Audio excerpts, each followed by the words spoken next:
Welcome everybody to Drunk with Buds, a show about trying new beers with some friends and having discussions you would normally have at a bar.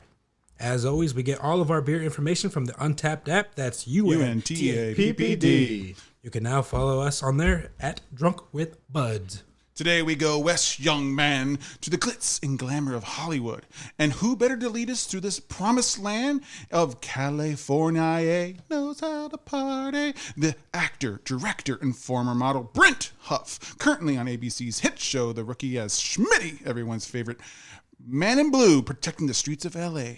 Brent and the Buds will try 4 non-alcoholic brews from McKellar, Big Drop, Partake, and Well-Being. We will grill Brent with some hard-hitting questions and beer flights. Pub Talk, we'll talk about Basketball and Brent's newest documentary, The Jackie Stiles Story. Hunter takes us downtown LA in dive bar reviews. And Bruce has Press Your Luck in Bruce Trivia. Hit that theme. Oh, it's mine. We are getting drunk with Drunk with Buds. We are getting drunk with I'm so drunk with Buds. Drunk with Buds. Drunk with Buds. We are getting drunk with Buds.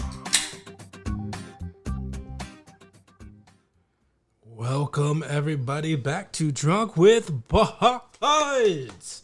I am your host Blase, and I am here with my brother Honer, Hello, what's up? his brother Bruce. the Hey, beer what's bandit. up? You are not my brother, Bruce. Brother from another mother. Don't get it twisted. He's slowly becoming our brother. And our special guest today, Brent Huff. Hey, Brent. Hello there. How are you? Good. How are you? I'm doing well. So today we are trying non-alcoholic beers with Brent Huff. We've got 4 of them to try today. Brent, have you had non-alcoholic beers before? I've had O'Doul's, basically, and that's been it. So this is going to be a new one for me. I believe we've had some on the show, right? That's correct. Yeah, and I think O'Doul's is like the grandpa of non-alcoholic It's beers. the old style. Yeah. The The Strohs. OG. Yeah. Make a little ultra. And now you got Athletic Brewing. I hear a lot of big waves for those ones. I saw they had a new style of sour that I wanted to try, and I know I actually drink alcoholic, but that non-alcoholic looked tasty, so I honestly would try it. This first one that we're going to try really does look tasty. Do you want to get right into it? Let's get right into Yeah, it. let's partake. 1, 2. I'm I'll ready. I'll give you the laughter. Thank you, sir. All right, so today we are trying the Peach Ghost from Partake Brewery. It's a non-alcoholic beer. It's a sour. With 574 check-ins on Untapped, it's a 3.35 out of 5. Style Guide says, if you can't always keep summer hours, keep summer flavors with our Peach Ghost. A delightfully sweet, but not too sweet, non-alcoholic beer with a hint of tartness. Refresh yourself and your to-do list with a fun, fruity twist. So let's go ahead and try this beer. Well, Alrighty. it smells divine. It smells like a peach, a fresh peach. I like fresh peaches, peaches, peaches, peaches, peaches. Peaches, that's a great song, Phil. So, Brett, have you tried it? Have you Yeah. given it a little taste yet? Yeah, I tasted it. It's tart and fruity for sure, but not too sweet, I don't think. Tastes good. I see that it's only got 15 calories, so I can really watch my figure as I'm drinking this during the day. There's the model talking right there, right? Yeah, there you go. As I'm watching football, I can watch the Colts and drink and partake of Peach Goose and Nice. feel thin. Heck yeah. So, personally, I wish it was more tart, but I wish Yeah. it was a little juicier with the flavor. I feel like it's watered down to me, but I think it's very light, and I'm going for it. I feel like if I was outside in the sun, I think this is going to be even more spectacular because it's very cooling, I feel. I mean, Yeah. more than just the cool of Right. the liquid. It feels like it's doing more on that end for me. And it almost like a light peach seltzer almost, just not as bubbly. yeah, for my first... You would even think you're drinking beer. It's just like, it's like a peach seltzer. Yeah, absolutely. This is like really Yeah. tasty, though. Like, it's refreshing, I believe. It's a malt beverage though, so it's kind of like what? Colt 44. Yeah, Colt 44. And what's the other one? Four Loco. King Cobra. Yeah. Just keep going if you want to. Yeah. But this is like the baby of those. Yeah. Where it's like, it's going to take care of you with flavors. And you said this is Canadian? Yes, it's from Canada. See, I can't get it in California though yet. No, not yet. Yeah. Maybe we can find a way to get you some if you really like it. I tell you what, my wife didn't taste it, but she saw the can. She goes, "Peach, I'm in." My wife doesn't drink, so she goes, "This would be nice for her," I think. Yeah, definitely let her try it. Because when a lot of people are drinking alcohol and stuff, and she wants to kind of join in with the party and stuff, and to have a non-alcoholic beer that still tastes good, I think she'd be all over this one. Yeah, it's very tasty for sure. Yeah. All right, we're gonna hop into our first segment where we grill you with life's biggest questions. Is that all right, Brett? Yeah. All right. Beer I flight. hope to get a solid C in this.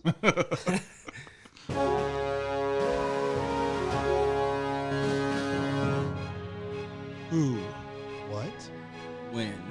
Where? Why? And how? All right, so you already signed the waiver. You gave us consent, and now this question is going to haunt you all day. Are you ready for it? You hit me. All right.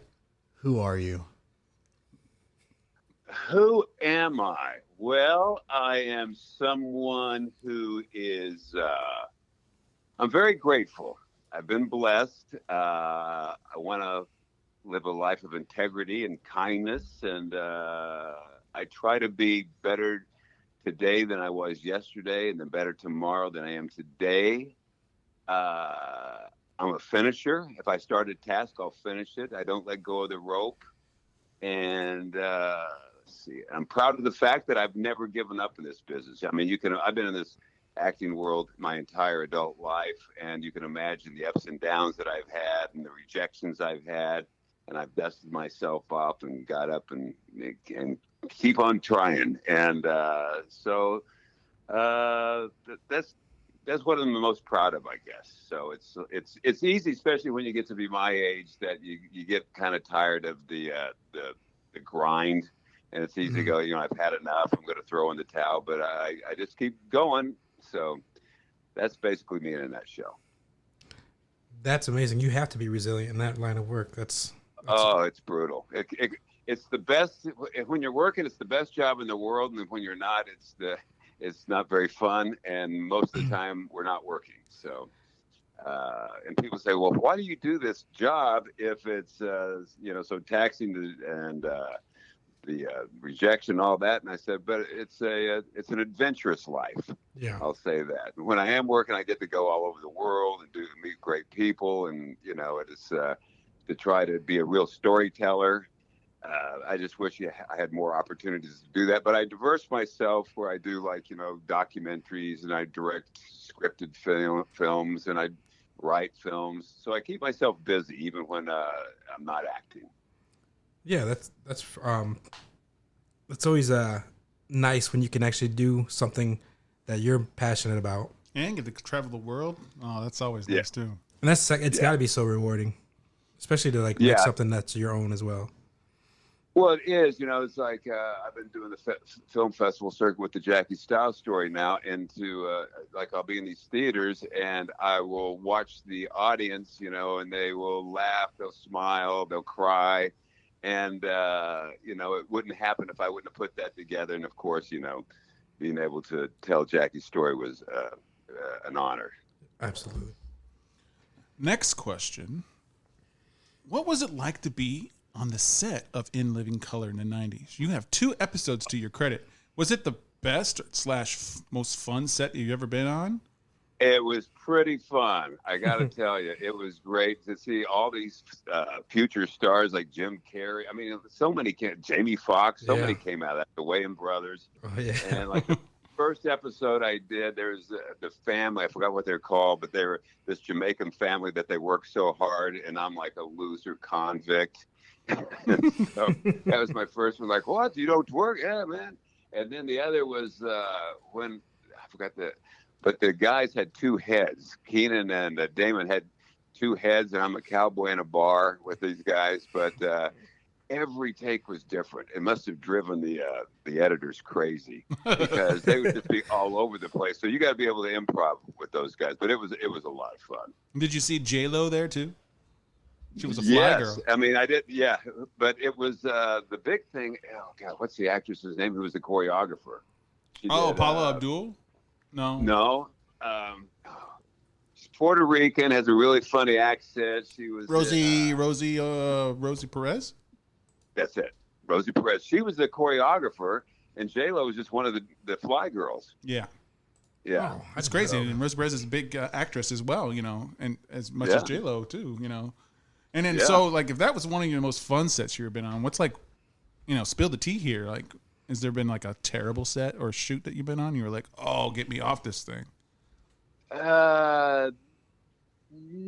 There's been a lot of like where there's a lot of tension and stuff, but I've never not where I was like, I got to get off this thing.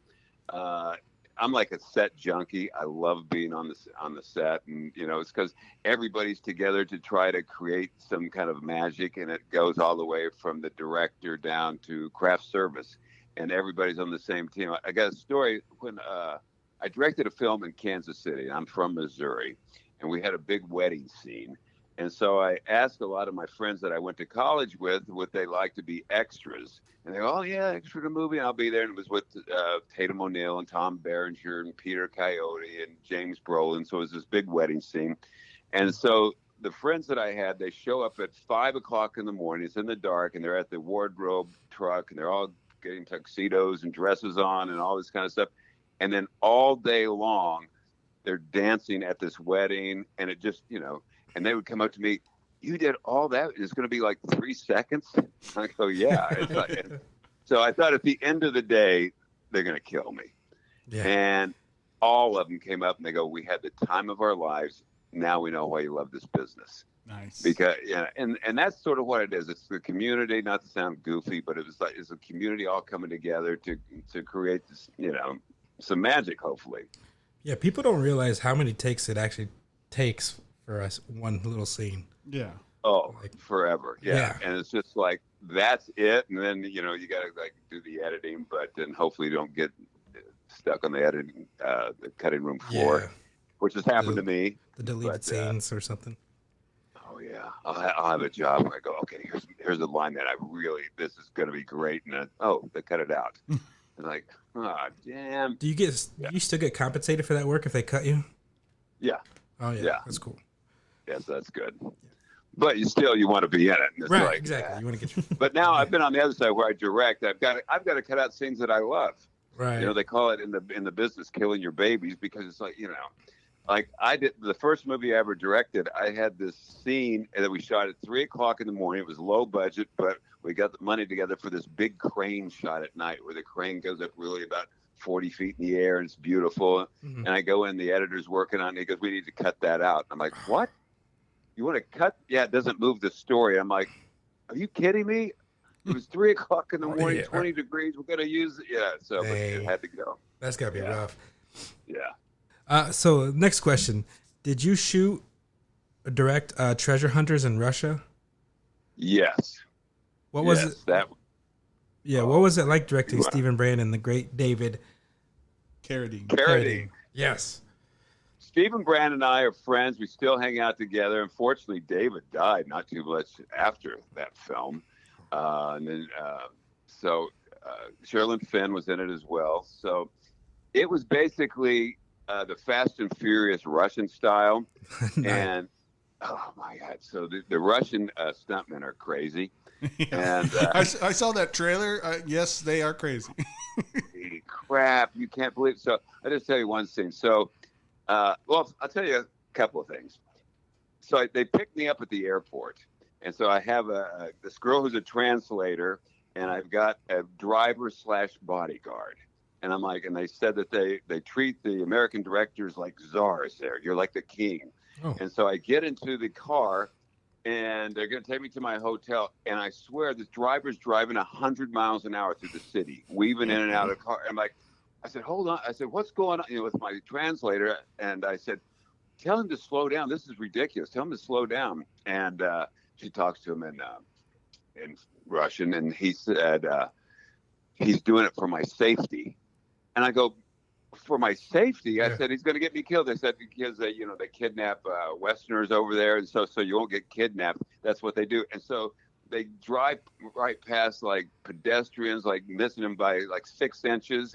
And a lot of the drivers are drinking. A lot of the pedestrians are drinking. So it's like, my God. I just thought he was trying to get an audition. Like, look what I can do. I'm going to be in your. Well, he lately, after it was all over, he did want an audition. He said he wasn't going to live very long, and could I put him in the movie? And yeah, he wasn't a very good actor. So then he's mad at me. So I go, oh man, I pissed off my bodyguard / driver, and I'm not even to my hotel. And then after a long silence, he says something in Russian. And my translator said, the driver's upset because you've insulted him. I go, I'm sorry. And I go, how did I insult him? You're wearing a seatbelt. And he said, you don't need to wear a seatbelt. You should trust him. Oh. And I'm like, you know what? I'm from California. We just do that. It's nothing personal. I bet it's so different over there, you know? Yeah. And did you see in the trailer where the scene where there's 3 taxis and then the Camaro, and then it shoots the taxi in the middle, it goes up, and the taxi with the Camaro with our heroes drives underneath. Yeah. And then it lands back. And so when we're doing the production meeting, I asked these Russians, I said, so how are we going to do that? Is it CG? We're going to use cables? How are we going to do that? And they go, no, Brent, we do timing. What do you mean timing? No. He goes up, we blow it up, he drives underneath, we do it. I go, what? And I had an American stunt guy too. He goes, what if the car comes down on the other car? No, it never happened. Don't be crazy. No, it never happened. So I'm like, oh my God. Not with timing. So we're doing it. It's right off a red square. And so by the time we set up and all these rehearsals, we got like 6 or 7 cameras going, and there's like 500 people from Russia watching this. And so we do, the rehearsals are ready for this to happen. And I'm looking at my American AD, assistant director. I said, man, I hope this goes well. So they go, action. So it goes up in the air. Sure enough, the burning taxi falls on the Camaro, crushes it, and it goes off. And I got like 20 Russian stuntmen yelling in Russian, trying to push the car off as it's going down the street. God, we killed the guy. And my AD just nods his head like, yes. And so we go over to, and I'm just expecting the worst. The stunt coordinator pulls the driver out. He takes his helmet off and he starts slapping him because he braked. Oh my! And I'm like, okay. I said, listen, guys. I called the meeting. I said, we're not going to get anybody killed. It's just a movie. We're not going to get anybody killed. Yeah. And they go, Brent, they know what could happen. It's not your fault. I go, nobody's going to die on treasure raiders, So, that's anyway. Awesome. And then the food was terrible. I lost 26 pounds. Wow. I look like, a Skeletor toward the end. I need to go to Russia. Yeah. All vodka diet. Well, they got a lot of vodka there. Were you ever scared for your safety over there because of what Yes. that driver said? Yeah. Oh, yeah. No, I got mugged. I've never been mugged in my life. I got mugged, because they have all this street racing there. Like, they'll close down streets, and, and that's what the movie's about. So I had my stunt guy or my bodyguard driver drop me off, and they go, are you sure? The translator. I said, yeah, I'll be fine as what, because my apartment they gave me was close. And so these 3 guys come up to me, and one guy, and I don't know how they know this, but I'm not speaking. They go, American. And I'm like, what is it? I'm wearing Levi's or something? I don't know what it was. But anyway, this one guy grabs me, pins my arms down, and my buddy's so strong. He wants to show you how strong he is. And the other guy is going through my pockets, and I can't move. So it was like, I saw 7 bodies on the streets in Moscow when I was there. I've not seen 7 bodies in my life, and we saw a cop that was shot in the head by another cop. Wow. It was Wild West. Yeah. I definitely would not want to go there now. Oh, no, absolutely. No. They're World War I think maybe they thought you were American because you probably looked too happy. maybe. Yeah. Well, I think I shouldn't have ever smiled. Yeah. You know. Yeah. That was a dick. You should be hunched over, act like you're cold. You should have acted like you're Smell Russian. of Russian vodka. Yeah. This guy, when I wasn't working, came up to my wife and goes, "You're from Georgia." And she goes, "No, I've been to Atlanta, but I'm not. No, Georgia, the country." Oh, she goes, "Oh yeah, no, I'm not from there." He goes, "The best looking prostitutes are from Georgia." And she's like, "Oh, thank you." You flatter me. All right. So next up, we got when going into the mindset of directing a documentary, such as Creating Giants and Chasing Beauty, or a feature, are they similar in ways, or are there like major differences going in on it? There's similarities, and it's all storytelling, but it's different. And then with a documentary, like let's say I'm doing a documentary about you guys, and then I kind of know what it's going to be, and your love for the beer and alcohol, whatever. And then one of you might say something that changes the story completely. Mm-hmm. Like all this, whatever. I just got out of prison. It's like, okay, so you never know. And so that can change. I think that happened during. Sorry, go ahead. Go ahead. I think that happened during Joe Exotic. You guys ever remember that show? Oh yeah. How it just flipped the switch and just they went a whole different direction. Became like a true crime thing at the second season. Yeah, that was crazy. No.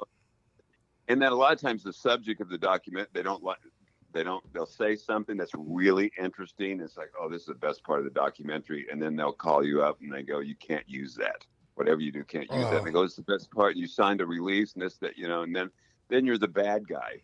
And then, but you don't want it just, like an ass kissing piece on them. You want it to be true, Yeah.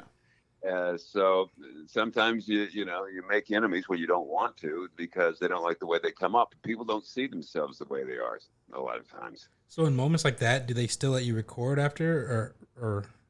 Well, a lot of times it's after I'm done. Oh, okay. Then maybe even the next day, because usually I'll just interview them for one day. It might be a 4 or 5 hour interview, but it's just one day, and then they'll think, the more I think about, you can't use me. Wait a minute, I flew to New York to film you, and it with the crew and all that stuff, Mm-hmm. and they go, I just don't want you to use it, and it's like, So at that point, you have to make a decision.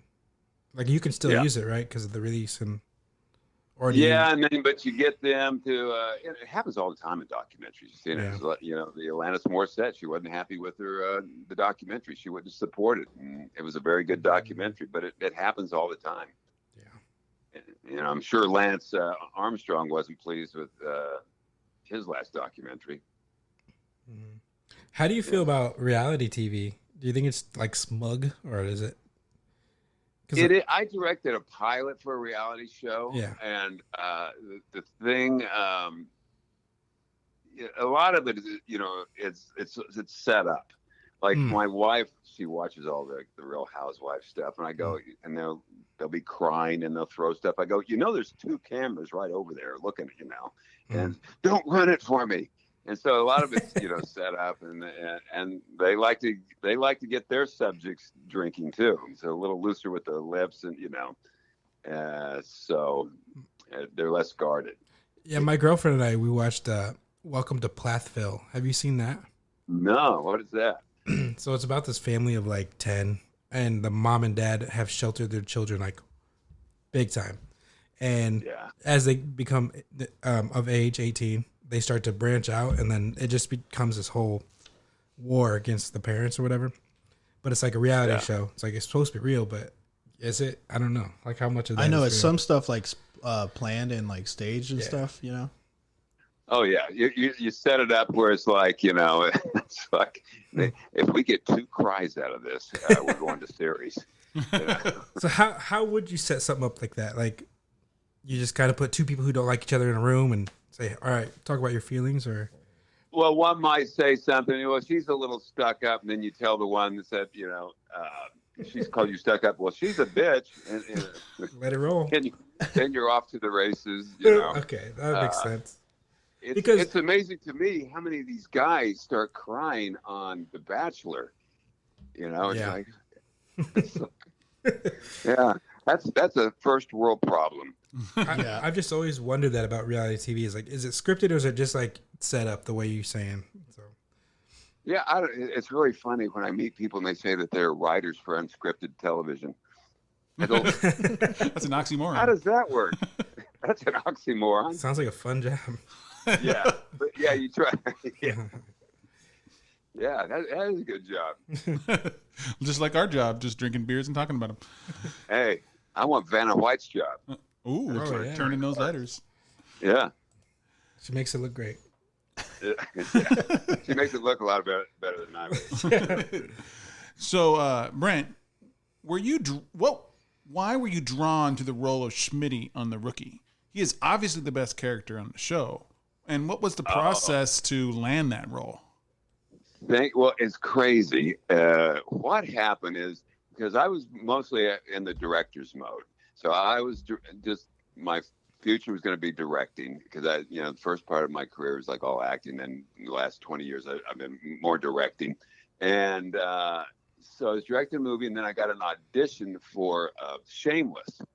And so I go in and I audition for William H. Macy, and I get the job. So I have a 3-character arc on Shameless, and which I love the show.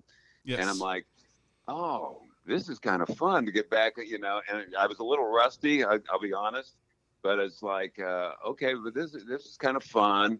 And then my agents had me audition for a one-day job on The Rookie.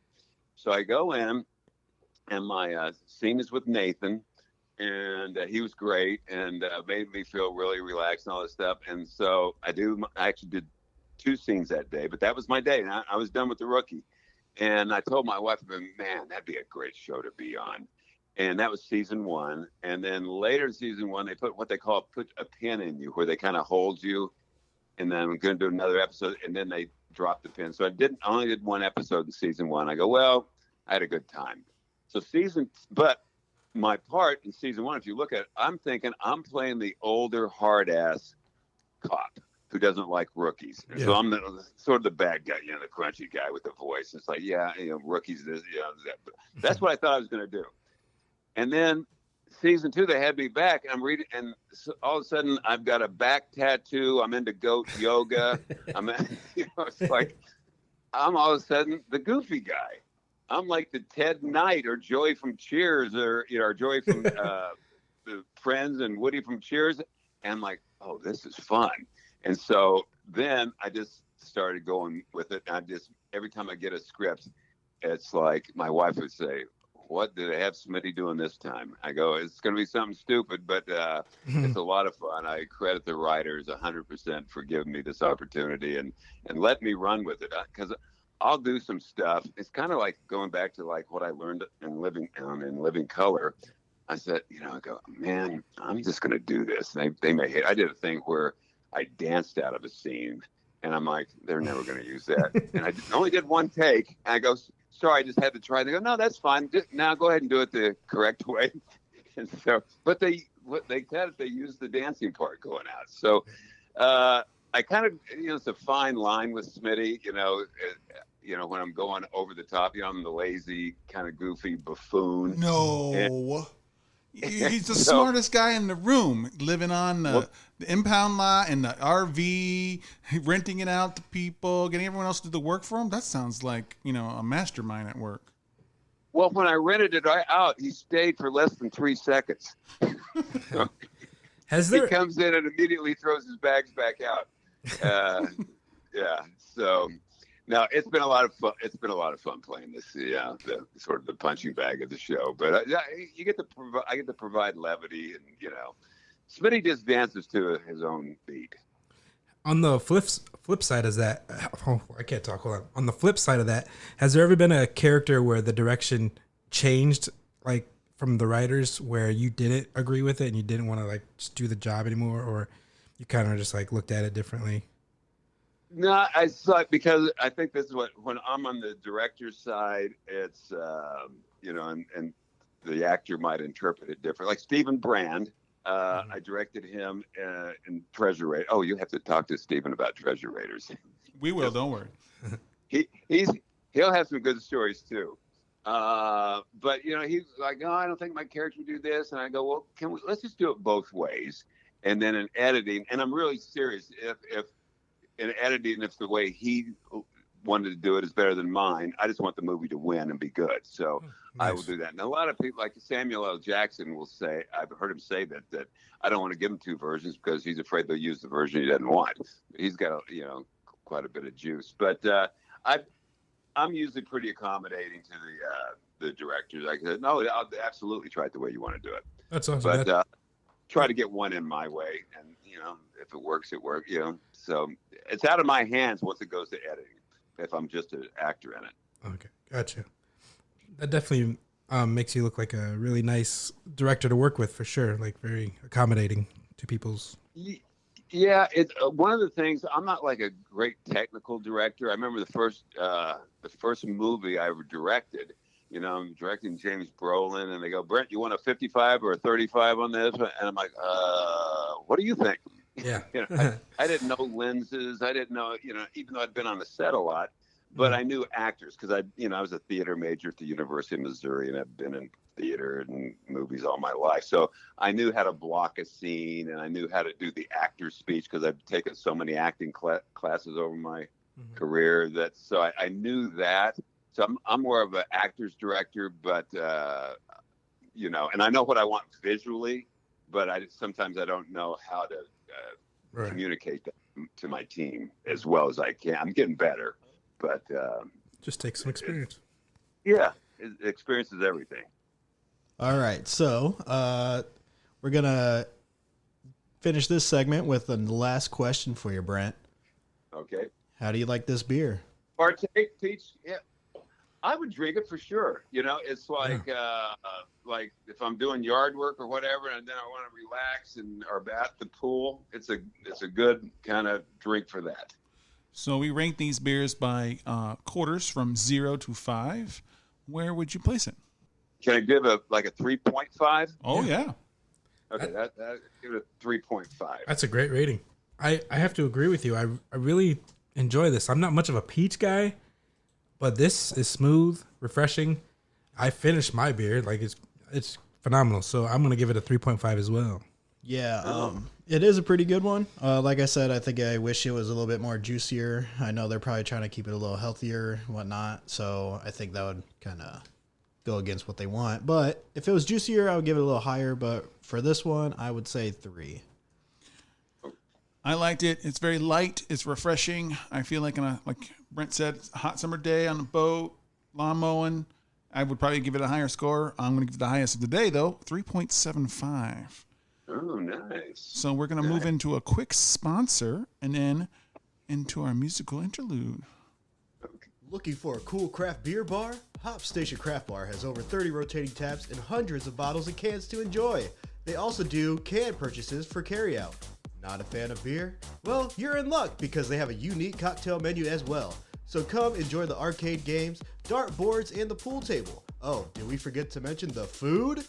Whether you want street tacos or delicious pizza, you can't go wrong. With the outdoor patio, it won't be hard for you to find the perfect spot to relax. So head down to Hop Station, the #1 craft beer bar in Indiana. You'll find them on 318 Union Street, Mishawaka, Indiana. Hey, I'm running from the Russians. I'm running from the Russians. They about to mug me. They about to mug me. Stab, stab. But I won't let them cause I got a bodyguard. It's coming. Yeah, I'm running. Now I'm acting like one of them. So they can't come at me no more. Yeah, I'm rushing for my life. Free to copyright beat 2023 clock new hip hop freestyle beat Pungs beat on YouTube. Welcome back, everybody. We are here with Brent Huff from The Rookie. Yeah, so let me introduce this beer that we all are waiting for anxiously. This is from Big Drop Brewing Company. It is 45 calories, 11 IBU. The hops are Hersbrucker Hallertau. It's a Kobo Maya, Mexi style. And it says there's a level, there's bow tie and tux up to whip and fedora. And so this is whip and fedora level. So we're going to say the style guide, which is a crisp, clean brew, which pours the color of straw and sunlight. A balanced malt punch on the palate with a gentle, spicy, and herbal aroma of German noble hops. Stick a slice of lime in it and enjoy. Mexi style, stored, chilled, brewed and packaged by Big Drop Brewing in Normal, Illinois. All right. So for my first thoughts is it's fantastic. It has milk in it. I wish this was like alcoholic right now, but it's not, and it tastes great. And putting a lime in it would even set it on fire more. You know what? I know that lime sounds good. I wonder if I have lime juice. It's lime sauce to you, right? Oh yeah, lime sauce. I got to look for lime sauce. What do you think, Brent? What's your first thoughts? Well, normally when I drink Mexican beer, I go to Illinois. I'll be not that I'm a beer connoisseur. You don't mind if I not give it a good review? No, right? we want honest reviews. We are not sponsored by these guys at all. Even if we were, we would still give an honest review. Yeah. Okay. Well, to me, it just tastes like kind of beer flavored water. Okay. Mm-hmm. Yeah, I don't taste much, and then that'd be my review. Well, the peach thing that we drank that had a lot of taste, whether you like peach or not, but at least it had a lot of taste. This one doesn't. To me, it's almost seems like it's been sitting out for a while. It's flat. But that's what the last one tastes like to me. Oh, really? That's what the peach one tastes like to you? Yeah. We're gonna add lime to ours, so we'll see how it tastes. I don't know how much to add in there. Last time I added something to my beer, it was a what style was it? It was like a coffee. Yeah. It was like a coffee beer, and I added sugar into it, and it tasted. And it went crazy. It went wild. That tastes more like a Corona now. That's my brother. My brother with the logic. Hey, I got a question. What's up, I have a lot of lemon with like Corona and stuff. Why on Blue Moon do they put oranges instead of lemon? Because it's citrus, right? Yeah, they want a different citrus profile because the wheat activates with the orange better than any of the other citruses. Oh, okay. All right. I was just curious. Yeah, Bruce is a scientist. Woo! Yeah.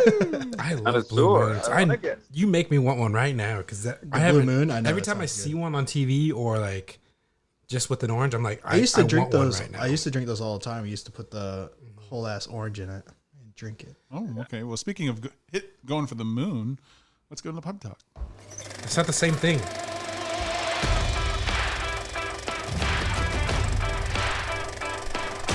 This is Pub Talk. Hey, pub talk, talking pubs.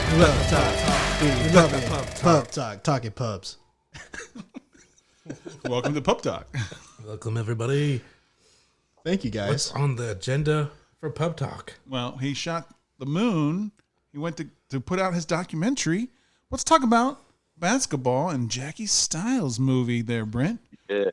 Tell us, dive us deep into how you came to want to show this story to the world and how the interviews went and some of the secrets that didn't make the air, maybe. First, I want to say thank you for allowing us to view the movie, by the way. It was a great movie. Oh, I'm glad you liked it. That makes me feel good. I'm a basketball junkie. Okay, guys, you're going to love this. This is what my parents would say, Brent, what are you going to be when you grow up? I had it all figured out at a young age. I was going to be a professional basketball player, and during the off season, I was going to star in movies. So Michael Jordan. Chicago, Illinois, back to Illinois. And I'm dead serious. And they could. It's like, are you kidding me? My parents just like roll their, Hey, you achieved one of those goals. Well, and I got to tell you, because I played college basketball and be able to tell people when I have interviews, and it gives you a lot of discipline, which you need in acting too. So it was a good thing. Obviously, there's a shelf life, and I wish my talent was as good as my ambition in basketball, but it taught me discipline. But I love basketball, and I grew up in a town, Springfield, Missouri, and So it's a big basketball country. And so my parents were telling me about this girl, Jackie Stiles, with their girls team. And the girls were drawing 11,000 fans every game, more than the men. And the whole town was going crazy.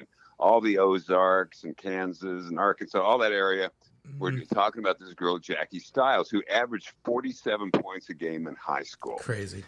And I'm like, I said, I couldn't score 40 in my heyday. I couldn't score 47 in one game against sixth graders, but she averaged that. Yeah, and they had that average, but her attempts were in the 20s and 30s, so it's not like she was just throwing up, like gun in the gun in the ball. She was proficient too. Right, and she told me the first time I talked to her on the phone, she goes, "Brent, I did pass." I said, "Man, I don't know how you did that." Anyway, so when I go back to visit my family in Springfield, they said we're going to go to a game, and I went, and place was packed. The band was playing, and people stacked to the rooftop, and everybody had Stiles number 10 jerseys on. And I go, okay, but it's girls basketball, and I watched it play. The team was fantastic, but this girl Jackie Stiles put on a show, and I'd never seen a girl play like that ever. And it was just, and I think she put up 38 the night that I went, to watch her play. And then I just kept hearing these stories, how she is so humble and nice, and about her work ethic. And I said, one day I want to do a documentary about her. And so, right before COVID started, a friend of mine says, I can get you an introduction. So I reached out to her, and I told her my credits. I said, look up Chasing Beauty and Behind the Orange Curtain, some of these other documentaries I've done, and let me know. And I'd love to tell your story. And she called me back, and she goes, let's do it. And I said, but you can't give me any, I need to tell the story my way. And she goes, you have carte blanche to do it however you want. And not once did she reach out and say, change this or change that. And when we had the premiere of the movie, which was a packed house, she saw it for the first time. So, she was in tears after she saw it, and was thankful that her story got to be told. But it's if you don't know the story, it's called the Jackie Stiles story. You can rent it on several different places. Amazon. Yeah, Tubi, Apple. It's all over. But it's like anybody. She really shows what following a dream looks like. She shows what chasing a dream should be. And for all the young athletes or anybody that just wants to succeed in anything in life, this is the kind of work that you need to put into it. And that's what drew me to it. And then, like I said, then she let me just tell the story like I wanted. And we'll make sure to have those hyperlinks for our listeners too, if they want to watch the movie. It's nowhere to go. Mm-hmm. Yeah, it was a really good story. I'm not really a sports fan, so I didn't know what to expect, because I don't really care for sports. But when I watched it, I'm really glad I did, because it's so awesome. It's such a great story.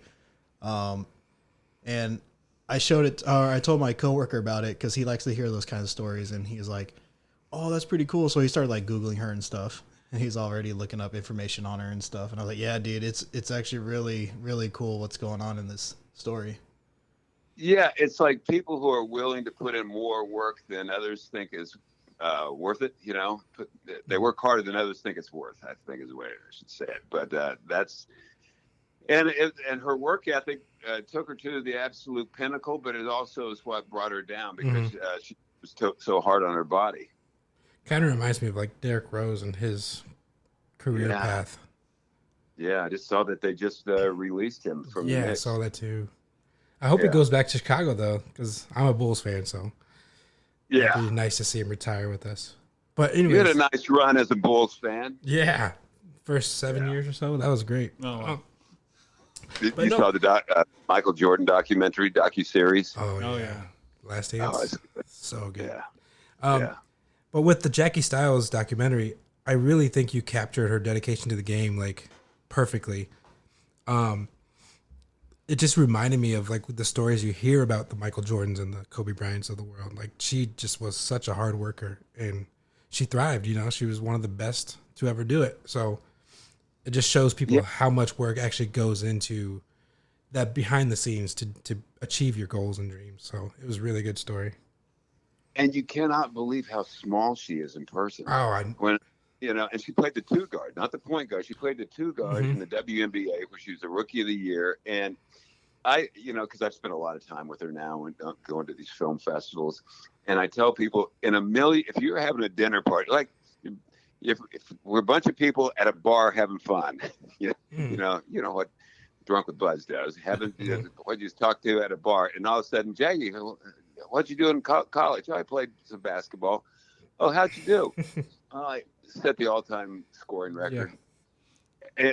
You wouldn't believe it in a million years. You go, yeah, right. Just by looking at it. You would never believe it. And that's what made the story so compelling to me. It's like, because number one, she'd never brag about it, But the fact, and then, so I show these guys who are basketball players out here, and they'll see it and they go, never seen anything like it. The girl playing like that. So interesting. Yeah. But she put the time in. She didn't have the delayed gratification, or no, she did have the delayed gratification, putting things off and just putting in the work. I just had a daughter a month ago, and I told my girlfriend, I said, I'm going to show her this movie a lot because I want her to know about, what it takes to achieve your dreams and stuff. So thank you for making this, because this is definitely something I will show her, and that, hey, women can do it too. They could be the best. Absolutely. Yeah. And it came out, and the year it came out was the 50th anniversary of Title IX, which, if you guys know, it's about, women get equal support, and which has been a long time coming. So I'm glad people have related to the story and see this female athlete just do amazing things. That seems impossible. And I went to her hometown of Claflin, Kansas, and you cannot believe how small it is. I mean, there's no stoplight, and it's like I didn't know I was even there, except I saw a sign that said the home of Jackie Stiles. And her house, you saw it in the movie, her house actually, I'm looking for the address, and in big letters out in front, it says Stiles. And I'm like, I asked her mom, I said, aren't you afraid that, some of these crazy fans might come? Oh, no, not, That's funny. So, you'd think that they would want to move or something. But. Yeah. You would think, yeah. So, Brent, as an everyday moviegoer, documentary seems like to be mostly an informative medium. Usually maybe perhaps a passion project, feeling the desire to tell those stories to the masses or to inform them of things. And that's quite of a switch from your, being in feature roles and doing a couple directing in feature roles. What made that click to you? I want to bring these things forward to people, as far as documentaries. Yeah. Well, what had happened, I was teaching acting classes down to a place in Orange County called the Performers Academy. And they knew that I was a director and doing narrative scripted films before they taught. And so what had happened, one of the kids down there who was 16 years old, he wasn't one of the students, but he was friends with some of the students. He died of an opioid overdose at 16. And I'm like, oh, man, that's tragic. And so some of the parents who had lost their kids got together because of prescription drug in Orange County. It's like the worst county in America as far as there's more rehabs there than anywhere for drug abuse. And so they brought me in, and I talked to 12 parents who had lost their kids. And they said, can you please make a documentary? I said, well, if you can raise the money. And they raised the money on Kickstarter within a week. Wow. And so that's what got me into making documentaries. So it was like one of these things, and it was heartbreaking to see. But now with fentanyl out there, it's just, crazy. You just never know. Yeah. Hey, I have a question. Sorry, go ahead. No, I'm sorry, go for it. I was kind of going to change gears real quick. I want to get your opinion on this. Victor Wembanyama. Yeah. He went number 1. Do you think he's all hype, or do you think he's going to be just as good as everyone thinks?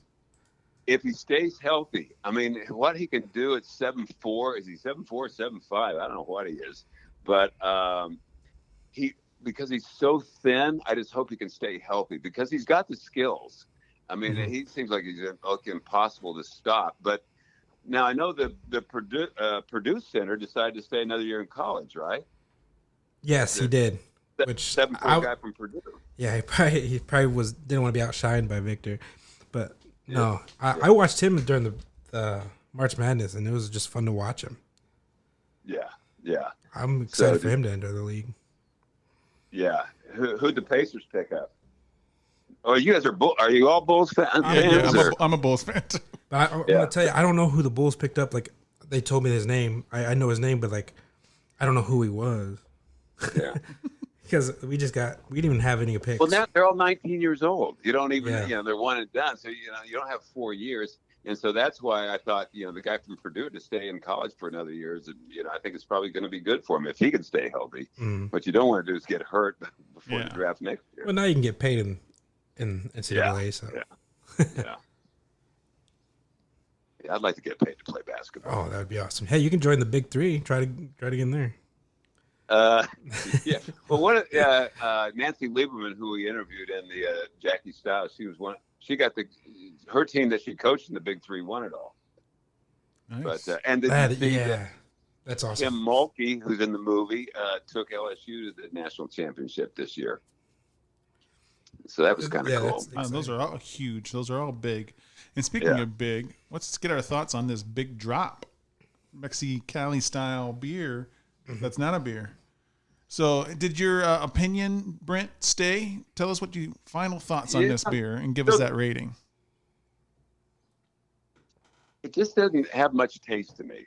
Yeah. For me, it seems like it's a flat beer, from my humble opinion. But when I do drink alcohol, it's Pabst Blue Ribbon. So that's PBR. That's a Chicago beer. PBR, baby. Yeah. So what would you give the rating there, Brent? Man, I don't want to be cruel. 2. That's not bad. That's fine. That's fine. That's almost a little less half. than average, but yeah, that's almost good. halfway. I'm gonna go ahead and give it a 3. I thought it was average. The lime helped, but I wish I had the actual. You shouldn't lime. have to add stuff to your drink to like. Well, I mean, it's Mexican lager. Mexican lagers think they always just kind of depend on a lime. Yeah, I think they were just saying, "Hey, you can do it," And I think most of these non-alcoholic ones are going to kind of taste like flat beer. Maybe. That's why I think Athletic Brewing, I think they're the ones that are kind of doing it right, because I'm always seeing like a huge popularity with them. So I think they know how to do the flavors and also keep it 100. I knew you were gonna say that. Keep it 100. Well, what did you give this 100? No, I'm going to go ahead and give it I'll do 3 also. I kind of liked it. I thought it was fine, but it's not special, so it's just barely above average for me. So average to me is 2.5. I'm giving it a 2.75. Yeah, it makes me want a Corona. Doc says 3.75. So let's move into our next sponsor, and then we'll go into another musical break. Okay. All right, guys. Check out the Tavor app on your Apple or Android device and try new beers across 47 different states. Build your own custom box of the craft beers you'll love, or enroll in a subscription, and they'll automatically snag the highest rated beers that suit your taste. No minimums or commitments. Get your hand-picked beer delivered right to your doorstep for a flat fee. Yep, any amount of beer. Or ship for free with a subscription. And for being a first-time user, you can use our promo code DRUNKWITHBUDS to get $10 off your first order of $25 or more. Bruce the Beer Bandit uses Tavor to get our beers for the show, so you know it's legit. That's promo code DRUNKWITHBUDS, all one word, for $10 off your first order of $25 or more. Hey, I'm dancing. I'm dancing around the hoop. Got a hula hoop on now, and a hula skirt on, cause I'm in Miami, feeling fancy. Going out tonight with the boys. Everybody wants to make some noise. Act like I'm a fucking toy. I'm not. You can't play with me cause I got feelings. I got feelings. I got feelings. And I'm so buzz. Alright, Summer Rap Beat 2019 Buzz Pop Type Beat produced Ehoxy on YouTube. Welcome back, everybody, to Drunk with Buzz. We are here with Brent Huff from The Rookie and the director of the Jackie Stiles story. Let's get into our next beer. Caraxis, House of the Dragon from McKellar Beer Company, a non-alcoholic beer sour. No listed IBUs. There's been 1,200 people who have checked this in for an average score of 3.41, which is pretty high for a non-alcoholic. The Style Guy says, quench your flames in this delicious non-alcoholic beer with dragon fruit. Caraxis is based on House McKellar's fresh cider-like base beer that's named Limbo, which has been seen with multiple fruit infusions over the years. We found it fitting to mark the Day of the Dragon with dragon fruit variant to showcase how devilishly delicious non-alcoholic beers can be. Expect notes of pear and kiwi from the dragon fruit to top this delicate Limbo foundation, leading into an exotic thirst-quenching beer. It should taste fruity, berries, sour, tart, and refreshing. What does everyone else think? So this is an actual collaboration with HBO and Game of Thrones? Or unless they're biting off. Does it say on the can at the bottom? It has HBO on the bottom. Well, then they get... And it has Game of Thrones up top. So they got signed off on it, I guess. So all right, let's take some sips and see what we think. Yeah, so I already took a sip, Bruce. I actually enjoy this one. Yes. I don't enjoy the smell, though. I wonder if they don't use smell this it. on the show. This is their wine. Because it's not alcoholic, so Right. the actors can drink it and stuff. But Maybe. But maybe you can tell this is true, Brent. Actors, for the most part, don't like eating or drinking anything because of how many takes they have to do. Yeah. I had an actor that I directed, and he was actually dipping into the real stuff, and by take 8, he was out of it. And okay. It was But a he being Thanksgiving method scene. actor. He thought he was doing a really good thing. I'm like, dude, man, I didn't realize he was doing it. But yeah, and then when you drink, it's non-alcoholic, like this, and then when you have to smoke, it's the herbal cigarettes, Yeah.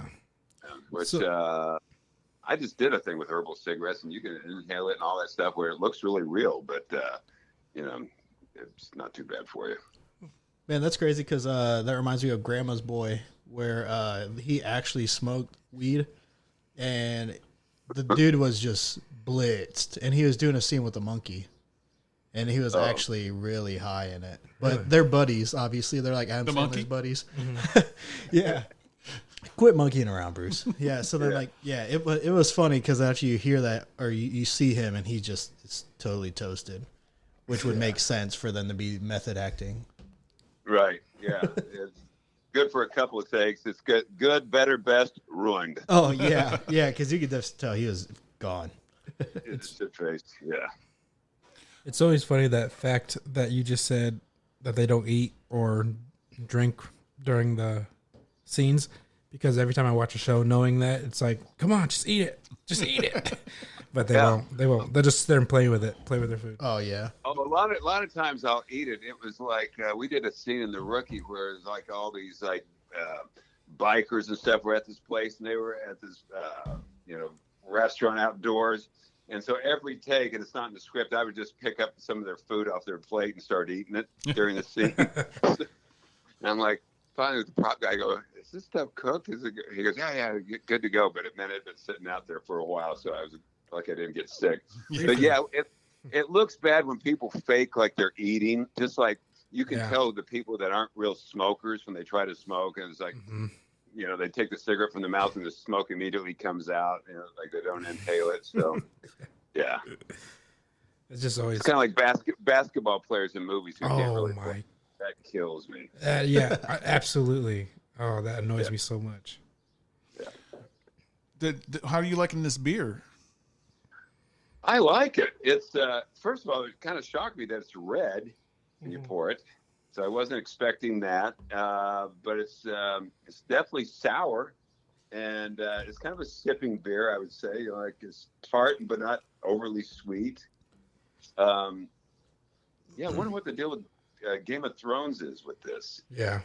Warner Bros. Did collaborate with these guys. Nice. So McKellar is a pretty big brewery out of San Diego. So I can see them having the pull, be able to do something like that. Mm-hmm. But you couldn't see that earlier. It's owned by Rick Astley. No, That was one of the questions on here. I don't know if it's true, but that's funny. Rick Astley? Yeah. It's never going to give me up. I loved Rick Astley back in the day. No, they just opened a bar together, so I don't think he owns it. But cool. So yeah, I'm loving this dragon fruit. It's just fruity enough and bubbly enough that it's a delicious treat. And I love the sour. It's just the right amount of sour for me. And like I would drink this in a bar. Like if I'm like, man, I don't want to drink, but I want to be the DD, but I don't want to be drinking Coke all day. I would pick this. Yeah, that's what I'm saying. I would pick a sour, non-alcoholic beer. This is how I wish the peach ghost was tart wise. Yeah, this is the feel. And this one has flavor too, so it's like this is exactly what I've been wanting from each one of those that we just had. You know what exactly what I want? Tell me. I want to hear some dive bar reviews. Hit it.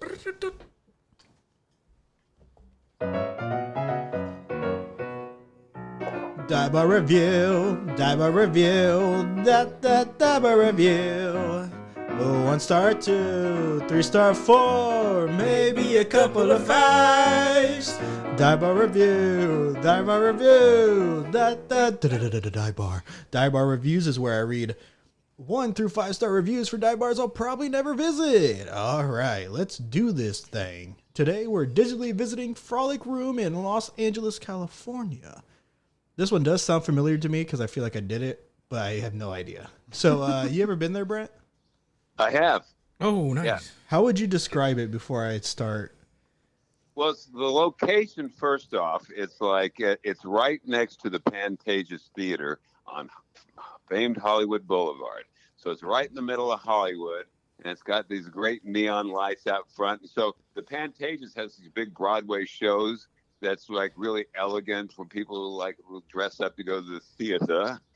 And then right next door is a dive bar where Charles Bukowski would hang out.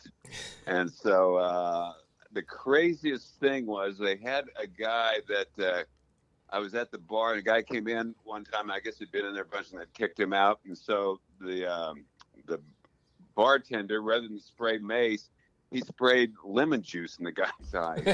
And the guy went out crying. I'm like, yeah. He goes, it's just lemon juice. I go, well, that was kind of mean, but okay. Yeah, I'm sure he's still that's the experience I remember most, was the guy getting squirted in the face with lemon juice.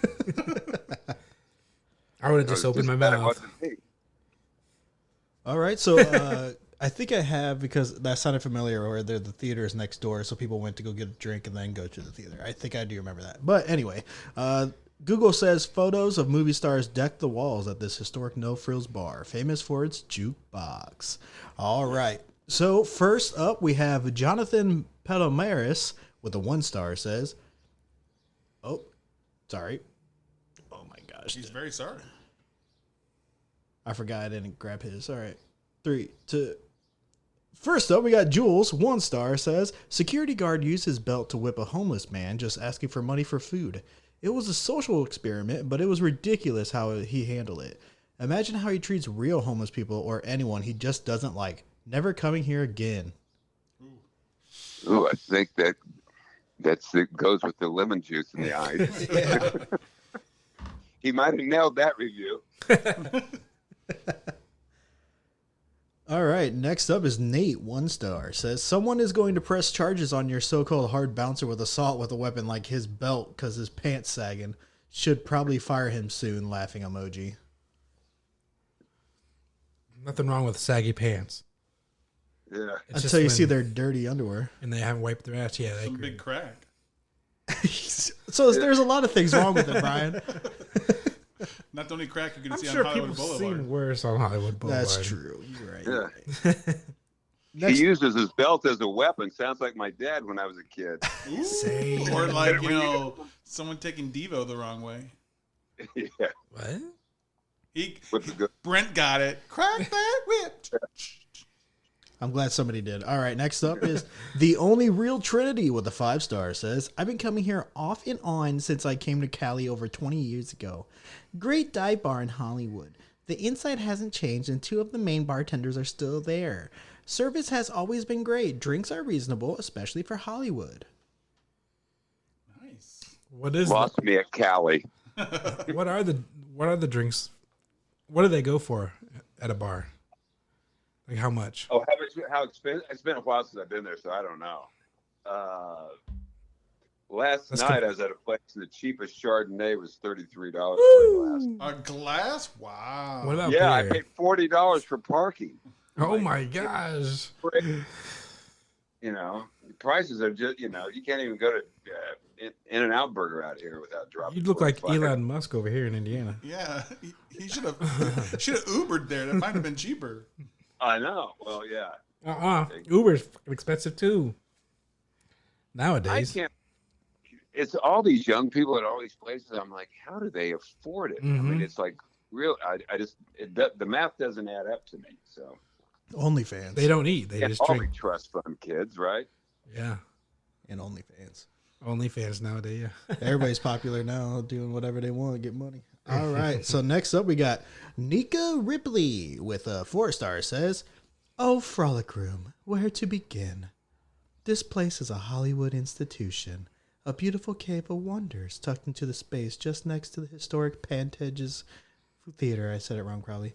Rumor has it that actors from next door will come here before and after the show for a quick drink. Speaking of drinks, they're pretty spot on. Reasonably priced for the area, and the bartenders are not only great at mixing drinks, but recognize locals too.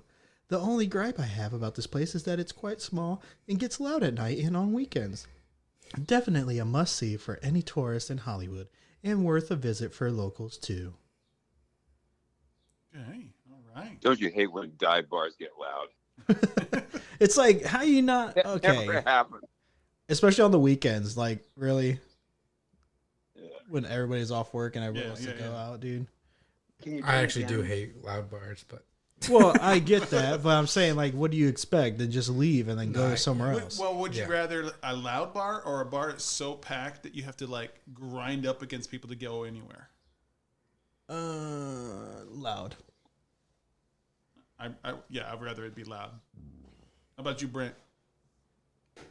Yeah, kind of in between. But man, I don't miss when everybody was smoking in the bars. When you go home the next morning, you wake up, and your clothes, like smell like cigarettes, and it's like, Oh, yeah. yeah. Yeah. But I also would rather, I don't know, which one would you rather have, like very packed or just you in the bar? You know what I mean? Like I Yeah, want not some just kind of me, like, I want some kind of yeah. ambience in there. kind of active. Yeah. Yeah. I went they out put- to not be alone. I just hate when they play like loud music that you can't have a conversation with someone. Oh yeah, that's annoying. That's my least favorite thing.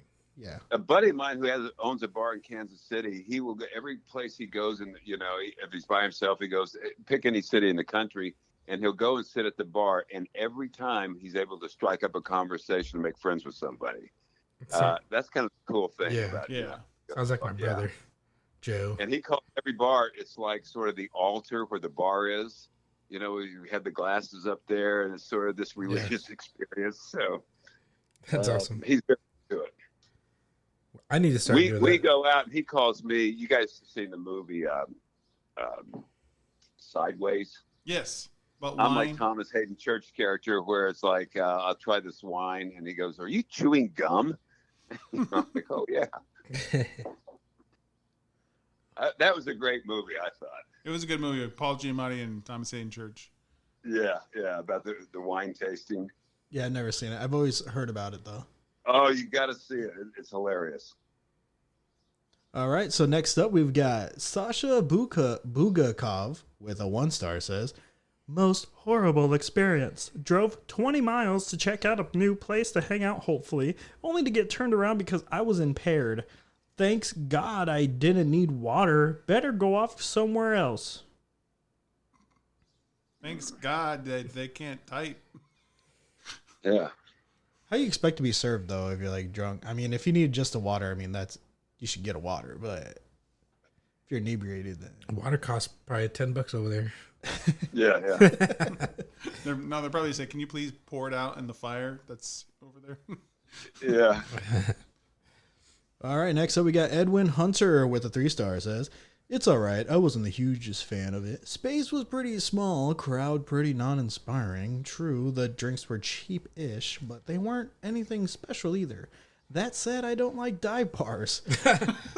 Parentheses, more of a speakeasy type of person. End parentheses. So for those who do like dive bars, perhaps this is just the place." So they rather have a bar that's hidden away and you have to have a code word to get in? Hell yeah. Okay. I like that. Next up, we got Kevin Webb with the 4-star says, other than the history, there's nothing unique about this narrow shotgun-style bar. That isn't to say I had a bad experience. The bartender was attentive and friendly. Drinks were made well and strong enough. There is history here, so I gave an extra star for a place Belushi hung out. Sly had been there, and of course, it was the last place the Black Dahlia was seen alive. If history is your thing, like me, check it out. If not, meh. Service, 5 out of 5. Atmosphere, 4 out of 4. Ooh, I like the Black Dahlia. Yeah, that's Yeah, so with that, did you guys know why it was famous? Because I do have it up. Okay, go hit us. So Sinatra and Judy Garland were regulars, but the Frolic Room is also gruesomely remembered as the last place Elizabeth Short, a.k.a. the Black Dahlia, was seen alive before her 1947 murder. Today, the red vinyl bar stools and movie star caricatures on the walls welcome you into this divey den of iniquity. Ooh. Yeah, I'm interesting. gonna look that up after. I was like, I just told you don't believe Yeah, me. but I want more details. Go ahead then, dude. Just like Lyle Chaucer with the 4-star says, best little bar in LA. Old school on old school. If you love to drink, be it by yourself or with someone you don't know. Maybe you're looking to just kill some time with a friend. This is your no attitude. Hey bartender, give me a beer, your best martini, and old fashioned. Glass or two of red. Put a couple bucks in the jukebox. This is your place. Go here. You'll never forget it. It's nothing fancy, but you'll have it on your mind to go back. I want to go there. Yeah. Sounds like a good fun I know, time. right? If you like dive bars, you might like this When place. Brent signs us up for that documentary he's going to do on us, like he's mentioned On the earlier, darts? on or darts or both. Yeah, that fly us sounds out. good. That'd be a good doc. Just me. That's where the story changes, where it talks about the podcast. All of a sudden, it finds out that you're a dart legend. Underground dart player. a serial killer That's who when it uses got really darts. seedy. And then you guys, when I interview you separately, you start bad mouthing each other. Yeah, and then it just turns into a reality TV show, and then we all just hate each other. And then one of us turns out to be a serial killer, but he uses darts. Oh, Then season 2 will be that. Season two, I yeah. like it. So make sure you murder some people, Brian, on so we can do a season 2. He keeps leaving Yeah. flights all around. It'll be on Dateline. Yes. And just because he was cheating on him and taking his money doesn't mean he killed him. Or does it? Every time he stabs him, triple 20, triple 20, triple 20. Everything was fine. Bullseye. Everything was fine until it wasn't. Until it wasn't. In a world. Always. In a world where darts are weapons. And beer, even non-alcoholic, can bite you on the ass. All right, so the last review we got is Lisa Camarillo for a 4-star. A classic Hollywood bar. It's small and dark just the way I like it. Had the best time with great company. Rockstar emoji. Woo! So if you guys ever want to go there and investigate where the Black Dahlia was there before she died, maybe you guys can still see imprints of her feet on the floor or something. I don't know. She's still there. She haunts the place from now till forever. Or you can get whipped. So if you guys are ever in, Los Angeles? L.A. the LA, Frolic Room. California, then go ahead and check out the Frolic Room before a show or just have a night there. It's going to get packed over the weekends, but whatever. You're there for some action and some good times with buds. So go ahead and check it out. If you don't, I don't give a fuck. All right, back to you, Blase. Hey, what does everybody think about the House of the Dragon? Correxus. I love it. I would always order this if they had it at a bar when I was DDing. I might even order it if I just wanted that dragon fruit flavor, and that's all they had that would have it. So that being said, I'm going to give it a 4. I think it's earned it. Absolutely. Brent, what do you think? I'm with you. I really liked it a lot. It's the kind that, you could go to a bar and feel like if you're drinking non-alcoholic beer, you could feel like you're drinking with your friends, and it's. I liked it a lot. So You're not going to have it? 4.2. 4.2. Ooh, Gosh, nice. dang. That's the best one of the day so far. I think it might be, honestly. I'm going to go ahead and give it I'll do a 4. Nice. I think if the smell wasn't so gross and then I don't know, I didn't get the smell, but that's you. I'm enjoying everything about it, but then it kind of tastes like I get that little gose feel at the end. a little like champagne-y. And I wish it was a little bit more juicier. Of course, I want the juice. want I the just want the. juice. He likes the You just juice. want I that just to- I just want that sip of like refreshing juice. Get in, just your want that to- get in your Bronco and get that juice. Get that Just juice. want that taste to gose away. That's my brother. I'm a dad now. No, I get it. What about you, Bri? You never give your score. Oh, I'm gonna give it a 4 as well. It's like really tasty. I'll do a shotgun of it right now. A good thing we actually have a third. Oh yeah, talking shit, man. I'm gonna be peeing a lot tonight. Well, don't use my toilet. So let's move into our last sponsor for the day, and then another musical interlude. Here we go. Sure. What's that? Indiana Whiskey, located at 1115 West Sample Street, South Bend, Indiana. Open from Monday through Saturday, 10 a.m. to 5 p.m. It's a sampling room, but you can also purchase whiskey, bourbon, flavored whiskeys like chocolate and maple, which we have tried on a past episode. So, go give Indiana Whiskey Company a visit in South Bend, Indiana, or you can find them at your local liquor store. And if they don't have it, then ask them to carry it. Sign up for a tour at inwhiskey.com. Hey, hanging out with everybody. We're doing what we want when we want to do it. Am I shaking my body? I'm doing what I want because I got my friends around and we're hanging out. And now we're going straight to town to make a loud noise when I can. And I am doing shit with my friends and hanging out with my friends. Hanging out with his friend. Drinking non-alcoholic cause that's cool and I love it. It makes you feel real smooth. Vanilla, summer type beat, freestyle rap, hip hop, instrumental music, 2023, Rouge on YouTube. Welcome back. It's time for the final beer of the episode. Honer, you got the details. Hit us up. All right, you got it, brother. So it's Victory Wheat plus electrolytes. It's Well-Being Brewing. It's non-alcoholic beer, wheat beer. ABV is 0.19%. Not available IBU, 3.41 average out of 1,588 ratings. Go ahead and sit back because this style guide is long. Well-Being Victory Wheat is the first non-alcoholic craft beer enriched with a full spectrum of all natural electrolytes, vitamins, protein, antioxidants, and anti-inflammatories, brewed with a hint of orange zest. This functional non-alcoholic beer pairs well with anytime fitness activities, post-recovery workouts, last calls, and hot days to replenish hydration and quench thirst. Our crisp wheat non-alcoholic beer is only 85 calories.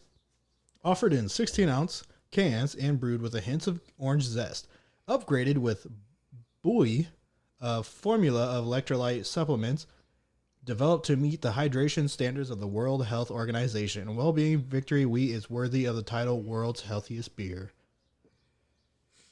Okay. Well, my first thoughts on it is that it's pretty light. A little bit lighter than I really want it to be, but it does at the end give me like a slight orange Powerade, orange Gatorade kind of like sip at the end.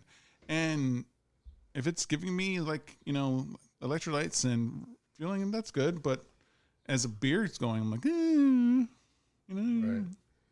I'm getting like a lemon drop taste. Ooh, Is that me? Is that only me? maybe. How about you, Brent? What are you getting? I'm getting a lot of orange. Okay. Yeah, a lot of flavors actually, but orange is kind of an odd taste, isn't it? Yeah. Yeah. I don't, because I like you explain the Gatorade feel or the taste. Like I At kinda the get very that. end, I get Yeah. that like almost not syrupy, but like just the consistency of Right. that. Yeah. I think it's it does taste like a light beer. It actually does taste like sugar-free Gatorade, orange flavored.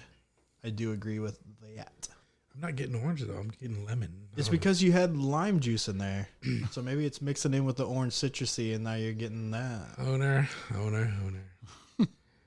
What? All right, let's move on to our last segment of the week. Press your luck trivia. Bruce trivia.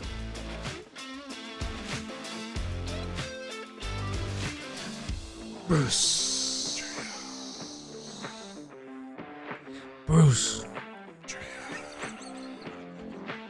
What? Bruce Trivia, yeah, you got it going on. I'm the smartest guy in the front of the lawn. Bruce Trivia, no, you're not. I'm smarter. I work harder. I work harder like Jackie Stiles. Ooh, got you. Ponytail assassin right there. That's it. That's right.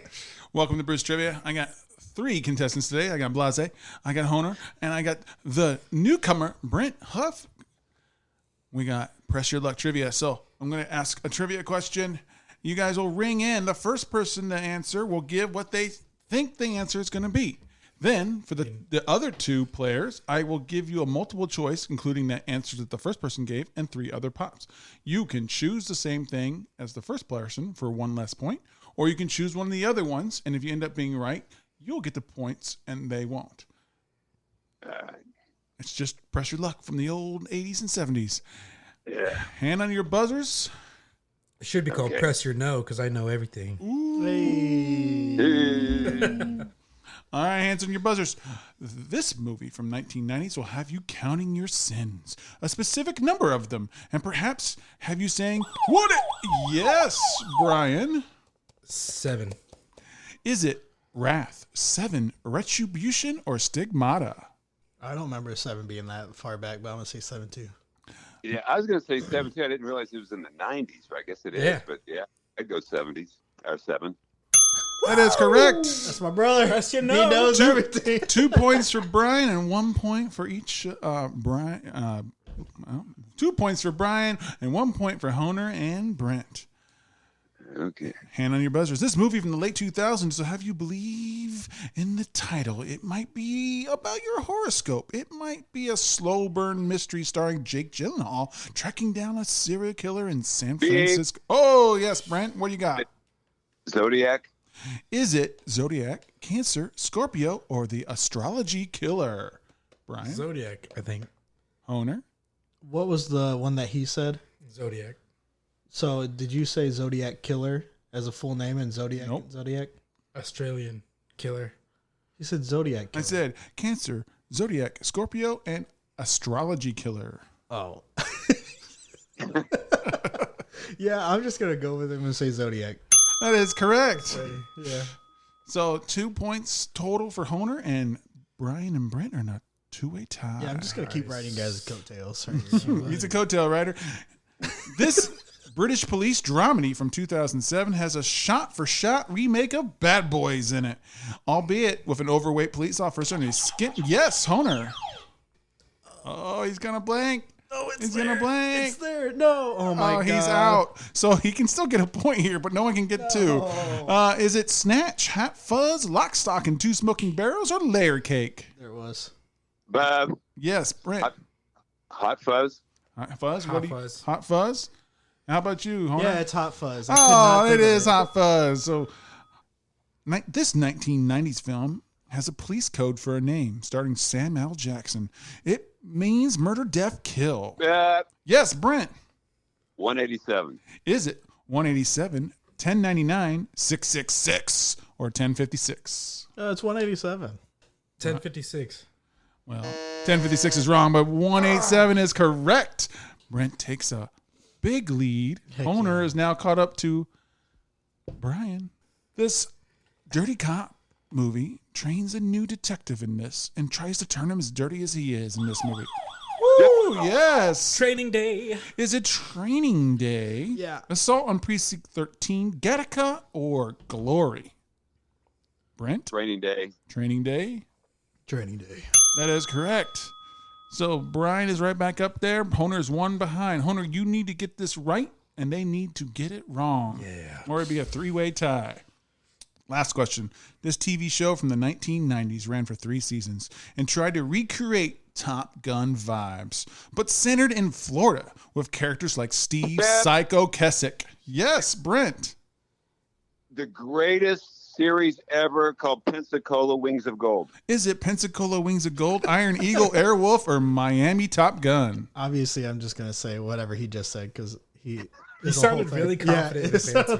It's a whole thing. It's a whole title. I'm gonna go with that. Yeah, me too. That is correct. And Brent is our winner. And that was stacked there at the end. So, Brent, you are the winner of this episode, this series of Bruce Trivia. Give I'm your in victory tears. speech. I'm so happy. Yeah.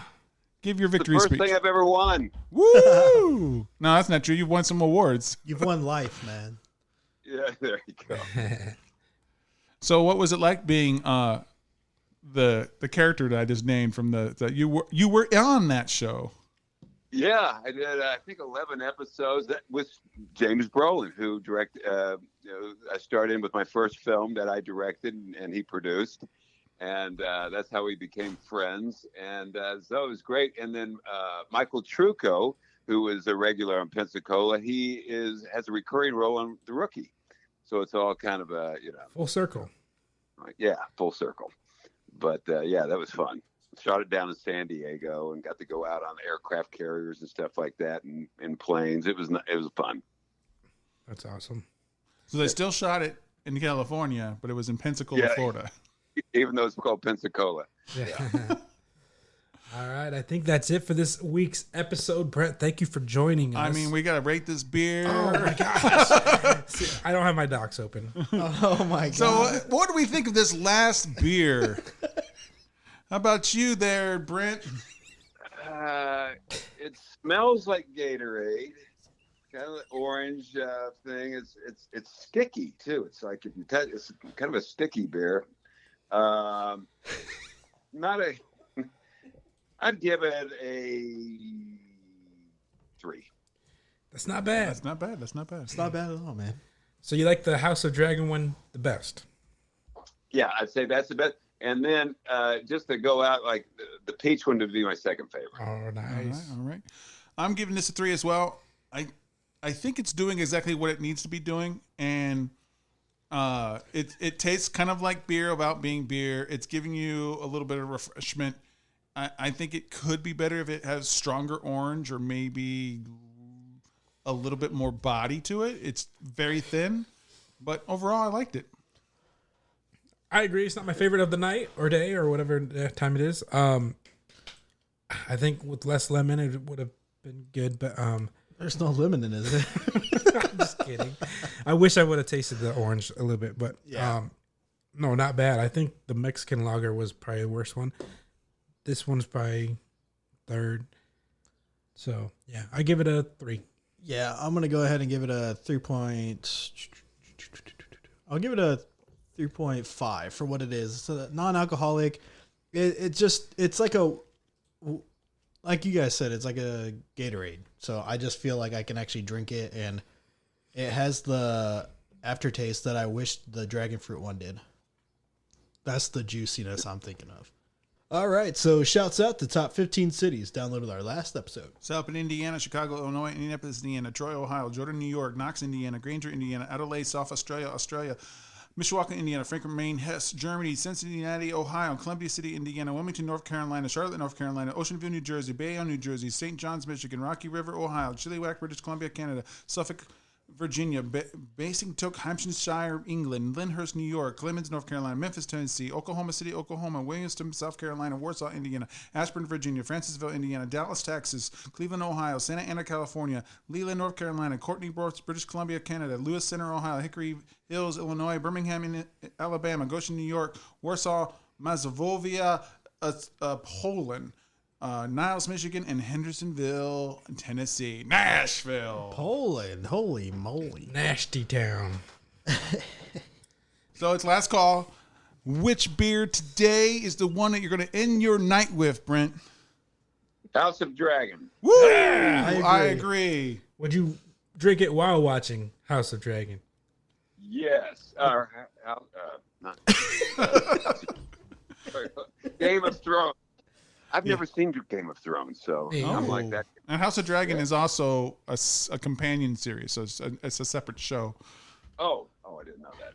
Well, that's okay. You didn't watch Game of Thrones, so that's I okay. haven't seen either. So That's okay. And then now it's guest book time. Brent, if you feel strong enough, would you put your autograph on one of the cans that was your favorite and send it back to us? I will give you the address off air. And we have a wall. That's how we have our guest book, is a wall of pride of everyone who's signed cans, and we put it on our social medias all the time.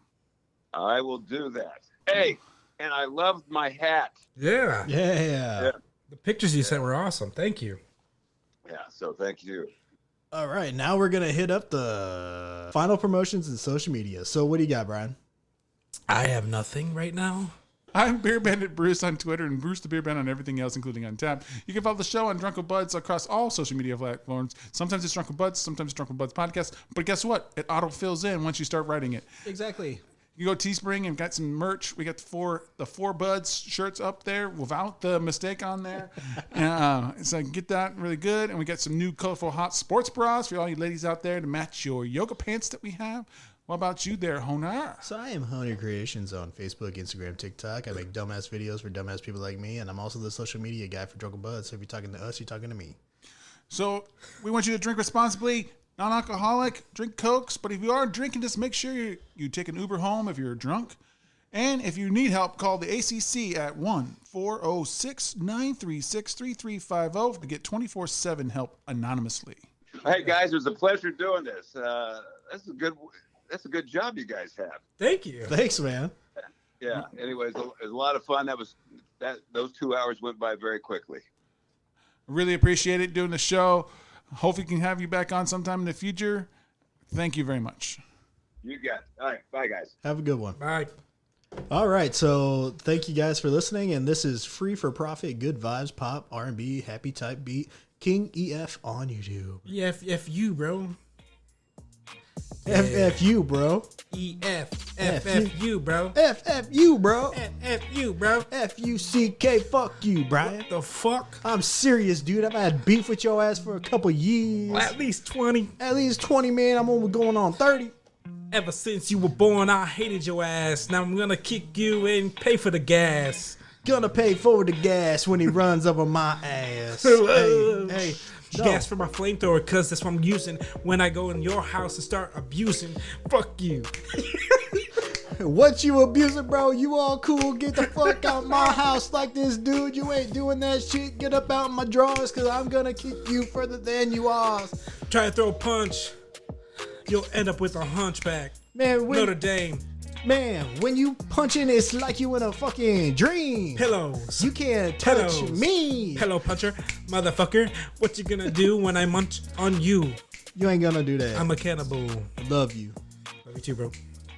All right, everybody. Thank you for listening. Stay sexy. Stay sexy.